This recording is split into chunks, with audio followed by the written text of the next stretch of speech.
ধর্ম বেচি না, আমরা ধর্মের জন্য জীবন দিতে চাই।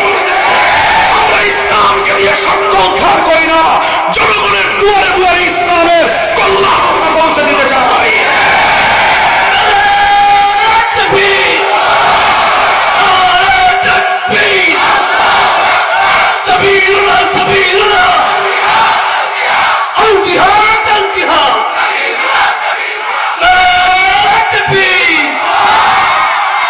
ভাই, আমি যেখান থেকে কথা শুরু করেছিলাম আবার ওখানে ফিরে আসি।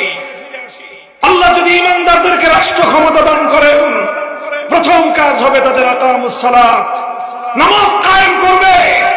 নামাজ কায়েম করার মধ্য দিয়ে গোটা রাষ্ট্রযন্ত্রকে দুর্নীতি মুক্ত করবে।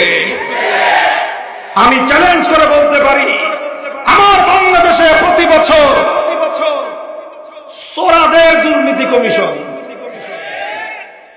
কি বললাম,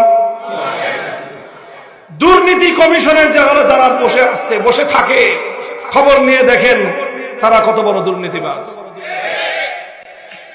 তাদের রিপোর্ট অনুযায়ী প্রতি বছর হাজার হাজার কোটি টাকা দুর্নীতি হয় বাংলাদেশ থেকে।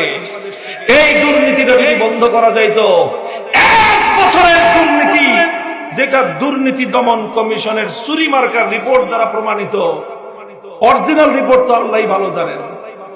এই রিপোর্টের দুর্নীতির টাকা দিয়ে প্রতি বছর কয়েকটা পদ্মা সেতু নির্মাণ করা যায়। রাষ্ট্রের যে আপনার ইকোনমিক সিস্টেম আছে, মাইক্রো ইকোনমিক্স এবং ম্যাক্রো ইকোনমিক্স, দুইটা ভাগ মোটা দাগে। রাষ্ট্রীয় যে ম্যাক্রো ইকোনমিক্স, এটা দুইটা পলিসির উপর চলে। একটাকে বলা হয় ফিসক্যাল পলিসি, আর একটাকে বলা হয় মনিটারি পলিসি। মনিটারি পলিসির অর্থ হলো টাকা ছাপানো। টাকা ছাপানো বাড়বে না টাকা ছাপানো কমবে, এটার উপর ভিত্তি করে রাষ্ট্রের জিনিসপত্রের দাম, জনগণের মানে দ্রব্যমূল্য, এটা নির্ভর করে মনিটারি পলিসির উপর। সরকার যখন টাকা ছাপানো কমায় দেয়, তখন আস্তে জিনিসপত্রের দাম কমে যায়। সরকার যখন টাকা ছাপানো বাড়ায় দেয়, তখন জিনিসপত্রের দাম বেড়ে যায়। তো সরকার যে সরকারি কর্মকর্তাদেরকে বেতন বাড়াইলো 20% করে, টাকা দিবে কোত্থেকে? বাবার গোলায় টাকা ভরে থয়ে গেছে যে মাসে তুমি, বছরে তুমি লাভ দিয়ে ফাল পেরে যে 20% বাড়ায় দিলা। এই হাজার হাজার লক্ষ লক্ষ সরকারি কর্মকর্তাদেরকে হাজার হাজার কোটি টাকা কোত্থেকে এনে দিবে? বাস অর্ডার দিয়ে দিছে যে টাকা ছাপা।